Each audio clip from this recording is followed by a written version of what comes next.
Hello everybody, welcome to the channel. Today we're going to do a little things I won't be buying in 2026.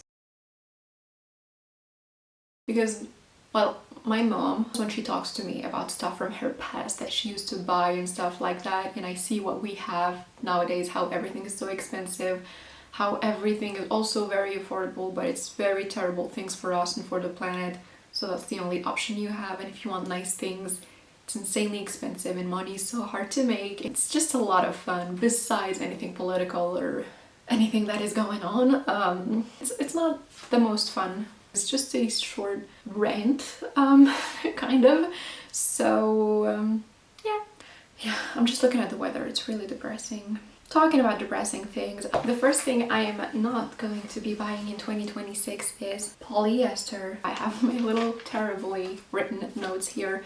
You know, when you're just shopping online or in the real world and you look at like a cardigan and it's so pretty and it has embroidery and flowers and all that, and it feels kind of soft, but like maybe a little too soft. So you look at the materials because it says contains wool, and you're like, if it says contains, well, that's not a great sign because it's not 100% wool. So you look at it and it's like 20% wool. So it's just so hard to find things that aren't plastic when it comes to clothing. When I was younger, well, I didn't grow up rich at all. I grew up, I think we were technically poor. My mom never really cared about the quality of the clothes because, well, it's not what you care about when you're can't afford things, and companies should focus more on making better products so we don't have to buy things that are terrible for us, for the planet. Like, I have some old PJs that I haven't gotten rid of because I didn't buy new ones yet. When I sleep in them, I feel like I'm gonna pass out because it's so hot, because polyester doesn't let you,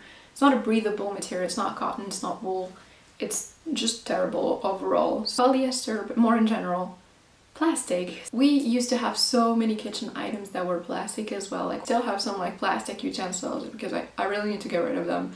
I got rid of most of them, and anything I buy is wood. But I have some old ones that my mom gave to me from when I moved out, and well, it's kind of pointless to try to cook in like something kind of clean and not full of plastic and then just stir the boiling hot water with microplastic. Plastic containers, plastic everything. I've gotten rid of also pretty much all of the plastic containers. I only use glass now with a plastic top.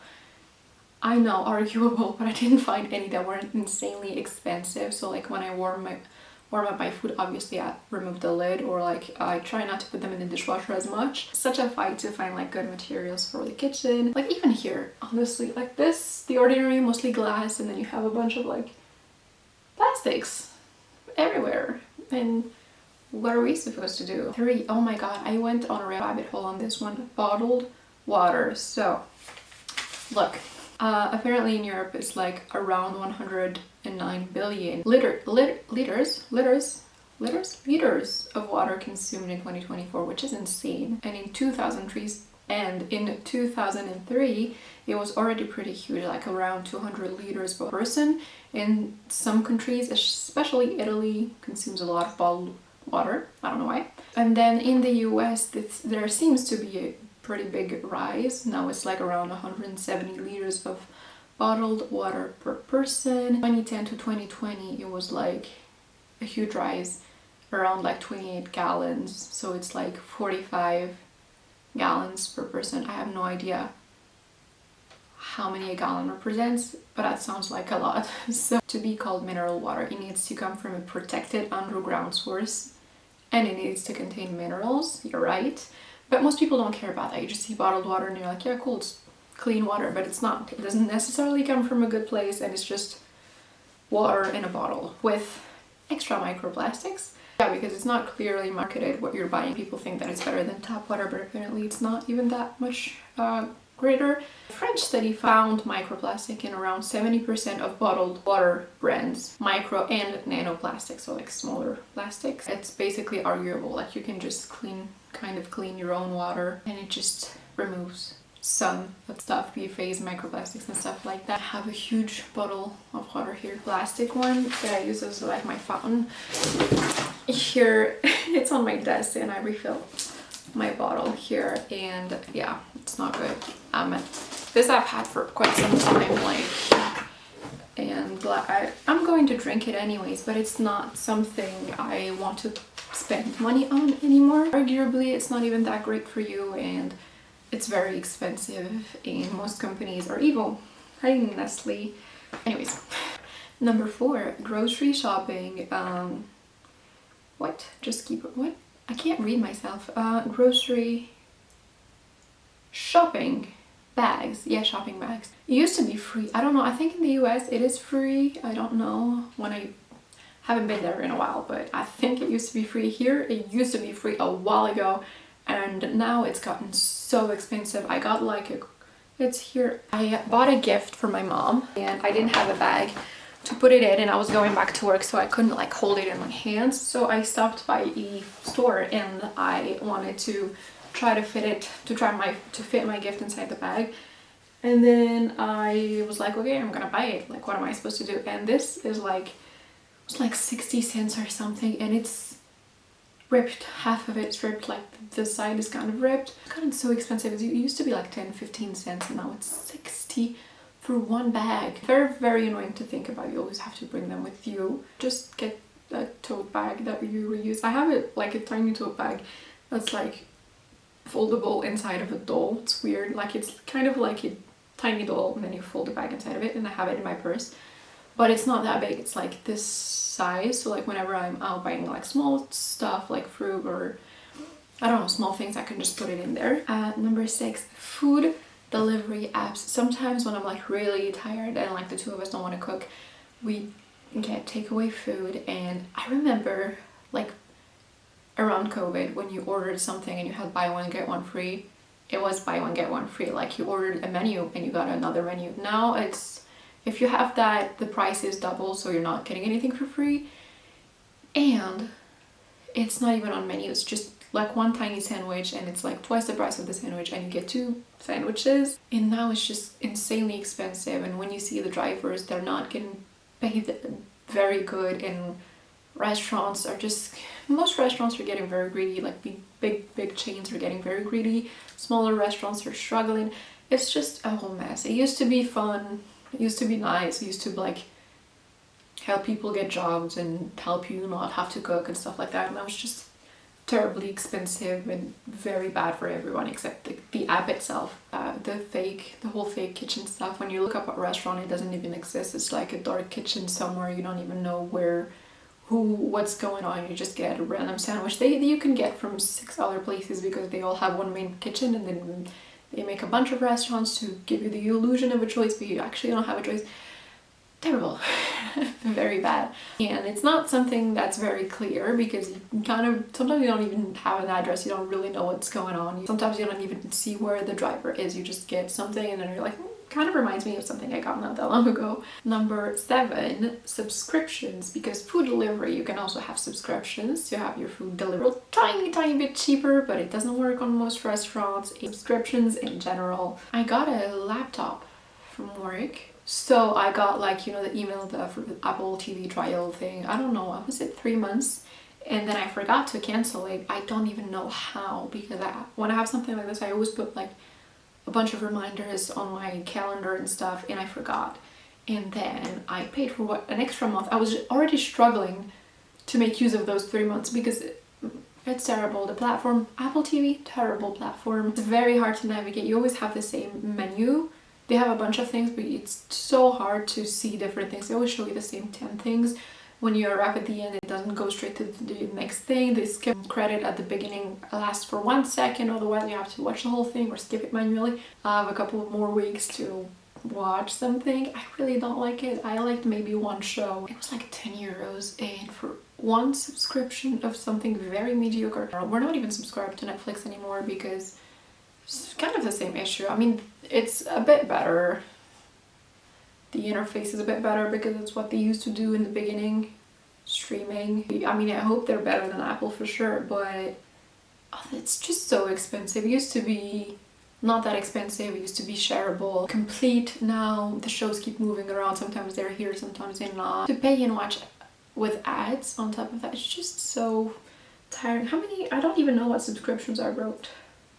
Oh yeah, Apple Arcade also. I had that for a while too for free. I liked the games. Some of them were like really fun, but that's so expensive to play a couple of good games. Oh my god. I used to play Sasquatch. It was really fun. With the amount of subscriptions you're supposed to have, it's just insane and unsustainable. It's basically like a fake sale situation. You're like given a trial and then hopefully you're gonna forget it and you have 0 reminders to remove it. Every time you want to cancel something, you have to like look through a bunch of spaces to find this instant subscription thing. It's super annoying. No, I don't like it. Number 8. I don't know why 8 is only one getting a symbol, but it is sales in general. In France we do have like a winter sale and a summer sale. It's like le solde d'hiver and les soldes d'été. It lasts like what, a month, I think 6 weeks. It happens like twice a year, every year. The price kind of goes up and then it goes a little bit down, so it didn't really go down, and yeah, that's pretty much what it is. And you have, it's just so crowded when you go to Paris. People are losing their mind. I went to Sephora to buy my mom a gift during lunchtime when I was at work, and I swear I was about to have a panic attack. It's just so many people from trying to get things actually sales anymore. I remember also from Victoria's Secret, every time on 11/11, like Singles Day, they used to have like old body mist for like €5. It will last me like over a year for sure. And now when I look at the sales, or when I actually physically go to Victoria's Secret, I'm like, what the hell is even going on? It's just polyester once again, and insane prices for terrible materials and sales. It's horrible. Just sales in general don't even feel real anymore, because people just are forced to buy because they're forced to buy terrible things, and terrible things that don't last that long, and then you have to buy more things. The emails, you get so many emails from each company telling you, harassing you for that whole period, telling you that sales today, tomorrow, come by. And just, you get some weird emails sometimes, yeah, like come by. What? No. Like venez acheter. Non, j'ai pas envie. What? No, I don't want to buy. I don't want to buy your plastic things. Leave me alone. Yeah, little tip here. I do have like, where is it? Here. You can see I have a little post-it of like, this is more of a to-do post-it, but I have some to-buy post-its sometimes if I need something. Like I've been breaking out a bunch lately, and I wanted to buy like pimple patches because I don't want to be putting stuff all over my face when I'm breaking out. Like I put pimple patches and then I just wait for, if it's not something I need on the spot, I just wait for some sales to happen, or like, I don't know, some event. So I check from time to time. I have a little post-it next to my desk of like things I need, and then I check from time to time if I the thing I need at that moment, not before, not after, not randomly. I just make sure that I have everything I need, so like I can make one full order and be done with it. Like, it's basically what I did with my past video.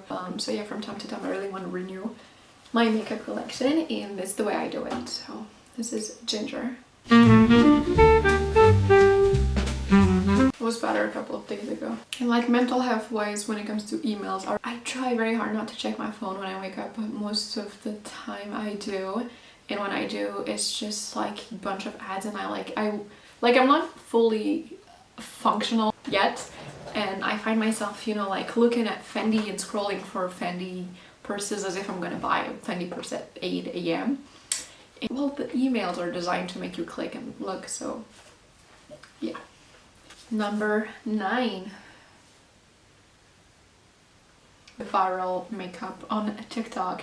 I do have TikTok, but I don't scroll as much on TikTok as I do on Instagram. It's just, I think I'm getting old. I'm just more used to Instagram than I am used to TikTok, and I find a lot of TikTok trends on Instagram and vice versa, maybe a bit less, but you know. So like every time I see something that everyone has, sometimes it can pique my interest, like those LED like red light masks.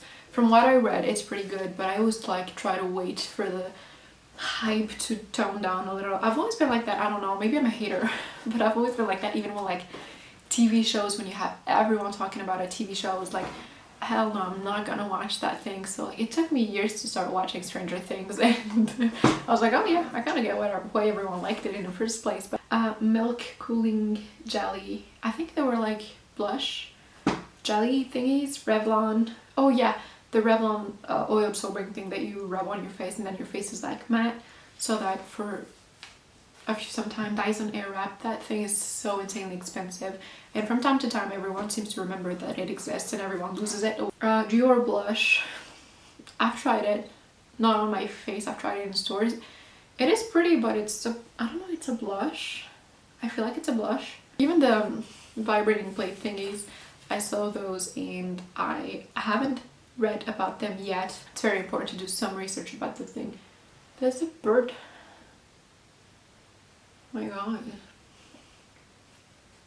That was weird. I feel like, yeah, when you see something, it's very important to do a little bit of research about the thing, if it's actually good, if it's not. When it comes to like things you see all over the place, it just, I don't know, it just pisses me off. I'm just exhausted of seeing the same thing over and over. If I'm intrigued, I'll look into it, maybe I buy it if it's really good, but most of the time, honestly, it makes me not want to buy the thing. Rude. It just cut off telling me that I've talked for too long, so. Number 10, my personal favorite. This one I really struggle to understand. I don't get it. I don't get it. I think I used to collect things. Yeah, we're gonna be talking about collectibles.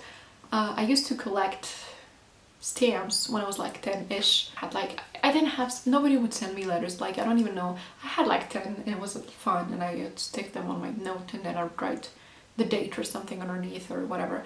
It didn't last that long, so I guess I can understand the fun part of collecting things, but I can't understand a lot of the items like Labubus. Honestly, those things I don't understand. Yes, Rihanna had them and some other people, but I don't understand. They're terrible. I get that you don't know what you're buying and maybe it's something crazy, but it's just not worth much. It's not worth it. I don't get it.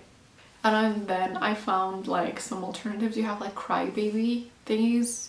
You have a bunch of luxury collectibles. I didn't know you have like Jacquemus Chiquito. Is that Loewe? Is that Loewe? You have like a tiny tomato thingy. You have Coach that made a little dino. That is a collectible keychain thingy. You have Hello Kitty. Hello Kitty.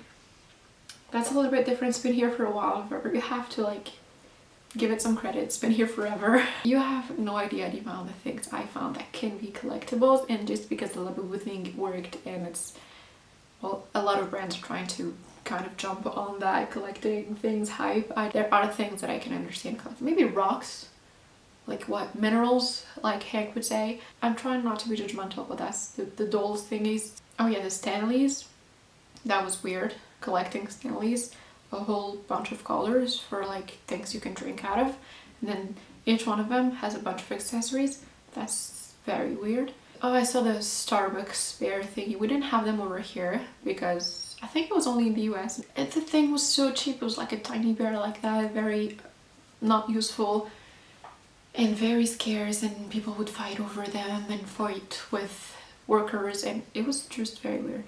I have a bonus one, TikTok shop. Again, I've never bought anything from TikTok shop. I think it's so weird that buying has become a part of social media. It's like, it reminds me of like those old TV things that they would show you a product and try to make you buy it, but now it's the same thing but on a little screen. It's, you don't have to call to talk to anyone. You can just press a few thingies and touch a few buttons and then you have it at home, and most of the time it's not things you need and it's just money grabs. I would recommend being careful with where you spend your money, with your well-being, with your mental health, with your habits, with whatever you consume, with everything. And I think it's very sad that as people we have to be so careful of all these things because of the society we live in. It's very hard to be an adult in this age in which you have money and you have so many ways of spending it, but it's mostly not that good. It's just very different from what all previous generations had to deal with, so it's very difficult when it comes to mental health and stuff. I'm not just talking about me. I think it shouldn't be that way. It shouldn't be our responsibility, but it is. And yeah, that's pretty much it for this little rant video. So thank you very much for watching this video. If you agree, let me know. If you don't agree, let me know. We can discuss, or you can just tell me and I'll hear you. So if you like this video, don't forget to let me know, give it a little like and subscribe for more, and I'll see you when I see you. Disclaimer, I am not the person who consumes the least in this world. But yeah, I'm trying to be more mindful with the way I spend my time, the way I spend my money. Now that my prefrontal cortex has developed, that was hard. I just wanted to have a little conversation, maybe, discussion about these topics. So by no means, I'm not criticizing, I'm not, we are, you are, I am. Just one individual human. Most of the things I'm going to be discussing are like beyond you and me.